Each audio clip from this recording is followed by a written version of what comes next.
Welcome to Orioles Digest. I'm your host, Kam Brice. And like I say in every video, if you're a part of this percentage, let's change that today. Hit the subscribe button. Come join the channel. We have a lot of fun on Orioles Digest, and I don't want you to miss it. Now, if you're watching this video, sadly, we have no updates on Corbin Burnes and his possible situation.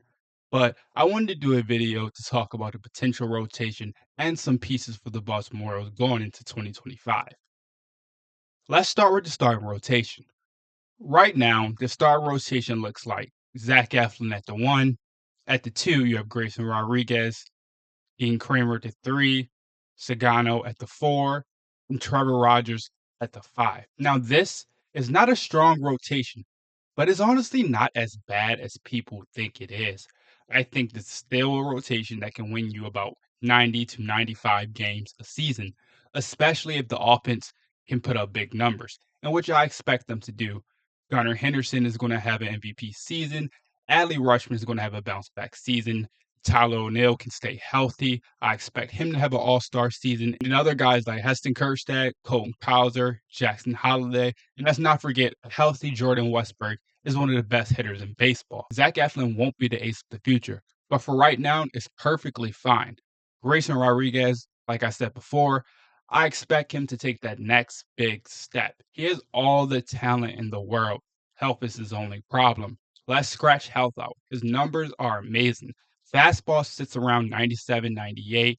Curve, splitter. He has multiple pitches in his arsenal. Dean Kramer is an interesting one. We've seen over the course of his career that he's always been a reliable guy for the Baltimore Orioles, and I expect him to do the same thing in 2025. Sagano, we don't know what we're getting out of him. We know he doesn't have a high fastball, but he has multiple pitches. He was one of the best pitchers in Japanese baseball in his whole career. So the transition should be a little bit easier for him, but you still don't know. There still can be struggles, and that's why the Baltimore Orioles have many options to their rotation. Now, Trevor Rogers is an interesting one. We saw last season his stint in the majors was very short. He struggled a lot. They sent him back down to AAA. He still struggled, but eventually he ran out of gas. The Orioles had to sit him down and hope for the best going into next season. I expect him to bounce back. They said he'd been in the pitching lab. His mechanics is way better. His stuff is sitting up there. His fastball is getting higher. So I think he just ran out of gas last season, had injury fatigue, and this season he should be back to the same old Trevor Rogers that we saw with the Miami Marlins. I'm okay with losing out on Corbin Burnes. I think this rotation is good. I think it's going to get them to the point that they want to go to. It's just going to be about consistency. And if every single guy in this rotation can step up, then the Baltimore's will be fine. People, we have nothing to worry about. It's going to be a long season. Injuries will happen, but the Baltimore Orioles still have the trade deadline. They still can go out and get Luis Castillo or Dylan Cease. There's multiple options. Now, what are my thoughts on Cade Povich, and can he be that big rotation piece for the Baltimore Orioles? Yes, I believe Cade Povich can be a future star in this MLB. I said it on Twitter multiple times. He has all the potential. Last season, I know he had a 5.2 ERA and over 79.2 innings pitched, but he has 70 strikeouts. Whip was around 1.4. He was 3-9, only played 16 games. But if you look at this stat, what he did in September, it was amazing.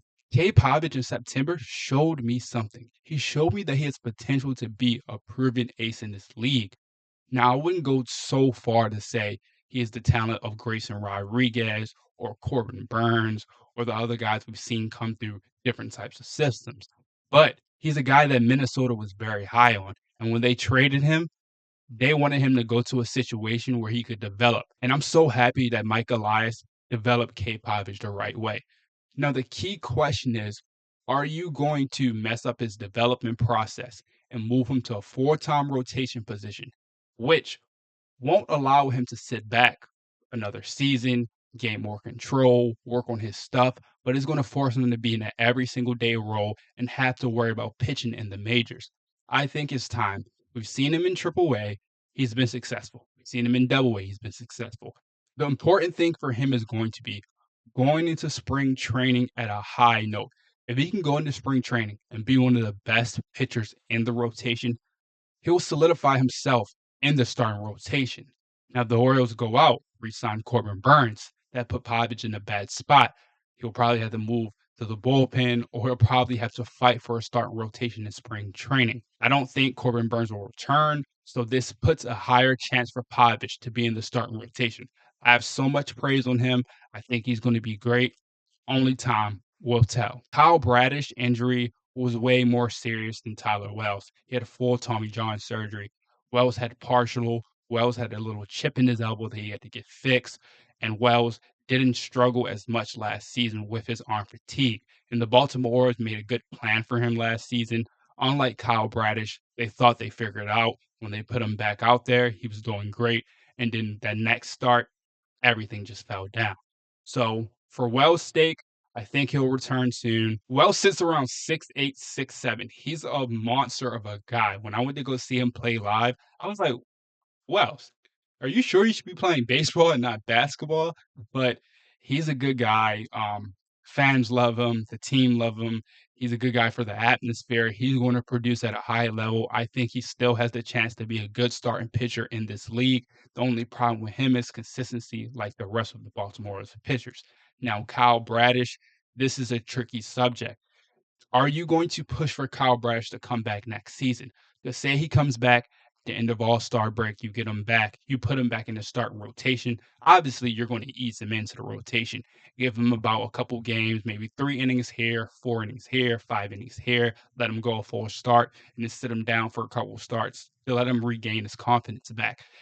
Because once Kyle Bradish was top 3 in Cy Young, he was one of the best pitchers in baseball when healthy. So the Baltimore have to do everything in their control to keep this guy healthy. Because Grayson Rodriguez and Kyle Bradish are your 2 focal points for over the next 5 to 10 years. They have so much control. Those are the guys that you hope that can lead this team to a championship. And I hope Cade Povich can also be that guy. Now, we are moving into that point of the offseason where nothing's really happening. So there are a lot of moves that will happen later down the lines. I expect Corbin Burnes to sign to the Giants in about 1 to 2 weeks, but we'll just have to wait to see. A lot of people want to be angry about David Rubenstein and Mike Elias' approach this offseason. Honestly, for me, I'm not angry at all. I think they did a good job going out to get Gary Sanchez, a backup catcher. Then you went out to get Tyler O'Neill, a power hitting outfielder that you needed because Santander was not returning. Now, you didn't get the ace that you wanted. You didn't even get the starting pitcher that you wanted. You missed out on Blake Snell. You missed out on Max Fried, and you'll possibly miss out on Jack Flaherty also. You can also go to trade route, Dylan Cease, Luis Castillo. That's another option that a lot of people are high on. A lot of fans are questioning every single day. Why are we not trading for Luis Castillo? Well, the Orioles don't want to give up that draft capital, and I completely understand that. But you have guys like Dylan Beavers who are just sitting in the minors, and the outfield room is so crowded. So the Baltimore's could do a trade scenario, or you could just put Cade Povich in that situation to be a full-time rotation starter, and which I think is a better option than going to get Jack Flaherty. That's all we have for today, folks. Thanks for watching. Make sure you hit that subscribe button and come join Orioles Digest.